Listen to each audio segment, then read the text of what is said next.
am ready. GMA Weather, serbisyong totoo ng GMA News. Mga puso, isa ng ganap na low pressure area o LPA yung namumuong sirkulasyon kahapon at ngayon nasa loob na ng Philippine Area of Responsibility.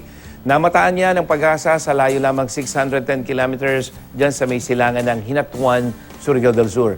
At sa rainfall forecast ng Metro Weather, makikitang may mga pag-ulang maranasan na dito sa malaking bahagi ng Mindanao, lalong-lalo sa may eastern section at yan ay dahil sa epekto na ng papalapit na low pressure area sa Mindanao. Sa Visayas, may mga pag-ulan din pero pagdating ng hapon, lalo na sa may eastern at central section.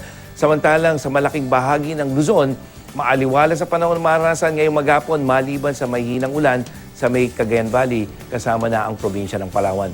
At mga kapuso, nakataas ang rainfall advisory sa mga probinsya ng Sultan Kudarat, South Cotabato, yan sa Sarangani, Davao del Sur, Davao Oriental, Compostela Valley, Davao City, Samal City, Agusan del Sur, Sulu, Basilan at Siargao Island. Ayon sa Pag-asa, hanggang sa Misay malakas na ulan ang asahan sa mga nasabing lugar at tatagal po ang babala hanggang pasado alas 7 ngayong umaga. At sa wind forecast ng Metro Weather, makikita yung low pressure area na posibleng maging isang ganap na bagyo habang papalapit sa Mindanao. Kaya yan yung babantayan natin mga kapuso. At yan ay tutungo o dadaan din sa Mindanao, papanagutan ng Sulusi, papalabas ng Philippine Area of Responsibility. At bunsa naman ang amihan, pinaiiwas pa rin muna ngayong maglayag ang mga may maliliit sa kampandagat dyan sa may hilagang baybayin ng Ilocos Norte at Cagayan Province. Maging sa mga dagat, sakop naman ng Batanes Province. At dahil yan sa matataas na alon, ayon sa Pag-asa. At din sa Metro Manila, may mababa ang tsansa ng pag-ulan sa mga susunod na araw mula ngayong araw nito hanggang Sabado.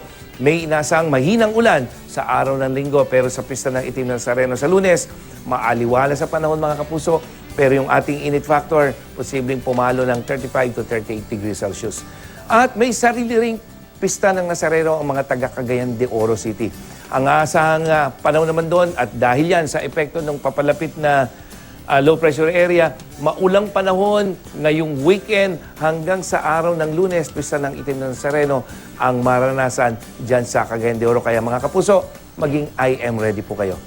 Yan ang latest mula sa GMA Weather. Ako po si Nathaniel Cruz, magplano para sigurado. I am ready. Serbisyong totoo ng GMA News.